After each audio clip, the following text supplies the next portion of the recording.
Baik, malam hari ini tentunya menjadi malam yang paling dinantikan oleh kita semua. Dan kita akan langsung mengawali debat pada malam hari ini dengan mendengarkan visi, misi, dan juga program kerja dari masing-masing calon presiden 2024. Dan kita akan langsung mulai dengan calon presiden nomor urut 1. Kami persilakan kepada Bapak Anies Baswedan untuk maju ke atas panggung dan menyampaikan visi misinya. Kami persilakan Pak Anies untuk segera menuju ke panggung utama. Pak Anies, waktu Bapak adalah 4 menit dimulai dari sekarang. Assalamualaikum warahmatullahi wabarakatuh. Selamat malam dan salam sejahtera untuk semuanya. Bismillahirrahmanirrahim. Negara hukum menempatkan hukum sebagai rujukan utama untuk memastikan hadir rasa keadilan, memberikan kebermanfaatan, dan memberikan kepastian kepada semua. Ini harus dipegang teguh oleh pemegang kekuasaan, baik yang di puncak dan seluruh jajaran. Tapi apa yang terjadi?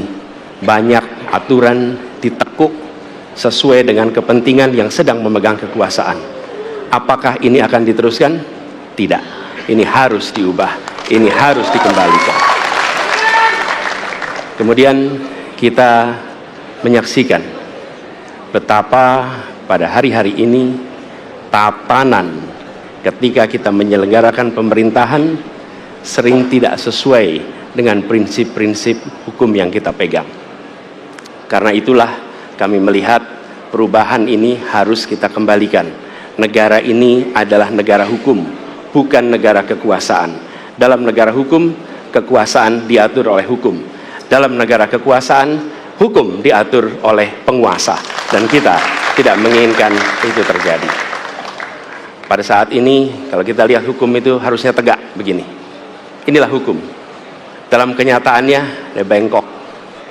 Dia tajam ke bawah, dia tumpul ke atas. Dan kondisi ini tidak boleh didiamkan, tidak boleh dibiarkan, dan harus berubah. Karena itu kita mendorong perubahan, mengembalikan hukum menjadi tegak kepada semuanya. Dan bila kita saksikan hari ini ada satu orang milenial bisa menjadi calon wakil presiden, tetapi ada ribuan milenial generasi Z yang peduli pada anak-anak bangsa, yang peduli pada mereka yang termarginalkan. Ketika mereka mengungkapkan pendapat, ketika mereka mengkritik pemerintah, justru mereka sering dihadapi dengan kekerasan, dihadapi dengan benturan, dan bahkan gas air mata. Apakah kondisi ini akan dibiarkan?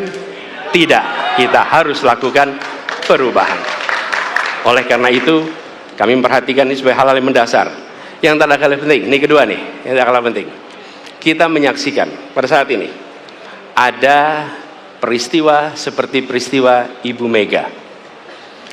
Ibu Mega Suryani Dewi, seorang ibu rumah tangga yang mengalami kekerasan rumah tangga, lapor pada negara, tidak diperhatikan, dan dia meninggal korban kekerasan. Apakah akan dibiarkan? Tidak, ini harus diubah.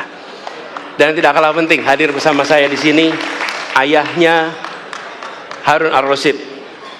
Harun Ar-Rasyid adalah anak yang meninggal, pendukung Pak Prabowo di Pilpres 2019 yang menuntut keadilan pada saat itu, protes hasil pemilu. Apa yang terjadi? Dia tewas. Sampai dengan hari ini tidak ada kejelasan. Apakah ini akan dibiarkan? Tidak, ini harus diubah.